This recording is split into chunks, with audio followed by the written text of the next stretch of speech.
Dan ini Nabi SAW sabdakan di dalam hadis sahih riwayat Imam Muslim, jika seseorang dari kalian ingin menggauli istrinya, berarti suami yang disuruh, jadi ibu mengingatkan, ia harusnya membaca Bismillah dengan nama Allah, Allahumma jannibis syaitani wa jannibis syaitani ma razaqtana. Ya Allah, jauhkanlah kami berdua dari syaitan dan jauhkan syaitan dari apa yang Engkau karuniakan kepada kami. Maksudnya adalah kenikmatan seksnya dan juga kalau ada anak itu jangan diganggu oleh syaitan. Karena kata Nabi SAW, siapa yang baca ini dan dikaruniai anak, istrinya hamil, maka syaitan tidak akan membahayakan anak itu. Kata para ulama hadis, tidak akan jadi nakal. Ya. Ini jaminan dari Nabi SAW. Kemudian juga dalam masalah biologis ini, harusnya seseorang memulainya dengan cumbuan, dan ini bukan aib untuk dibahas dalam agama, karena ini hadis sahih di mana Nabi SAW mengatakan, bukan golongan kami yang tidak mencumbui sebelum bersetubuh, gitu kan? Jadi memang dia harus saling membantu satu sama yang lain, tentu dengan menyiapkan makanan, tempat yang nyaman, dengan wangi-wangian, sampai memaksimalkan biologis. Jadi dia bukan hanya sekedar selesai, tapi dia adalah ibadah yang dikerjakan untuk mendapatkan kenikmatan dan pahala. Kemudian juga tidak boleh menggauli istri dari dubur. Tidak boleh juga menggauli kemaluan pada saat haid dan nifas. Sesuai dengan sabda Nabi SAW, hadis sahih riwayat Ahmad, Abu Daud dan Nasai, terlaknat, artinya diangkat berkah hidupnya, siapapun yang menggauli istrinya melalui dubur. Dan mohon maaf Bapak Ibu sekalian, karena biasanya banyak orang di antara kita belajar biologis dari film porno. Ini nggak benar. Karena orang-orang non-muslim mengajarkan tata cara mereka, bukan cara kita. Dubur nggak boleh. Dan Bapak Ibu perlu tahu, penyakit HIV ditemukan pertama kali justru karena berasal dari kemaluan laki-laki yang tersentuh kepada dubur, ya. Dan ini penyakitnya dari situ. Tempat keluarnya tinja, bukan untuk menikmati biologis. Maka harus hati-hati. Di sini dilaknatnya, diangkat berkah hidupnya. Dalam hadis yang lain kata Nabi SAW, Allah tidak akan melihat siapapun suami yang menggauli istrinya dari duburnya.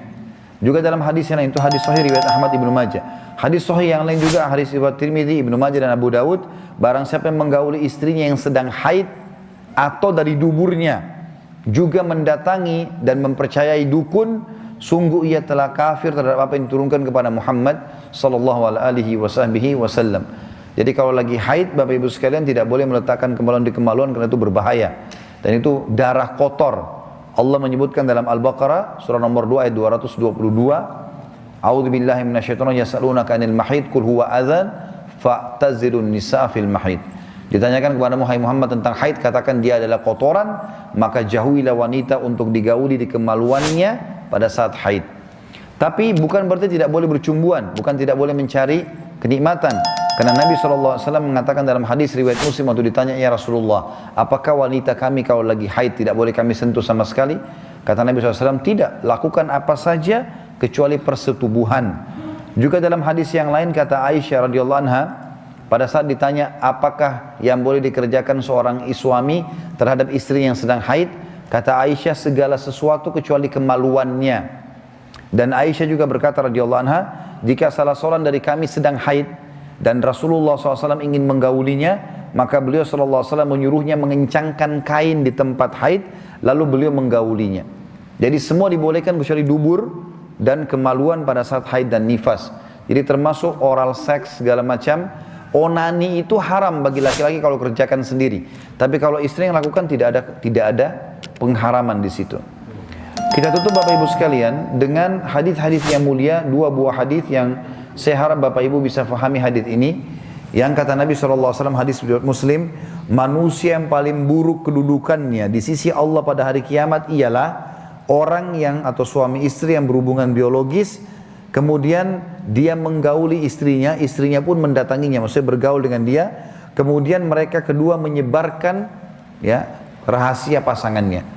Jadi kalau bapak-bapak sini Allah berikan istri yang Masya Allah memuaskan dia dari sisi biologis, tahan, jangan dicerita ke teman-teman.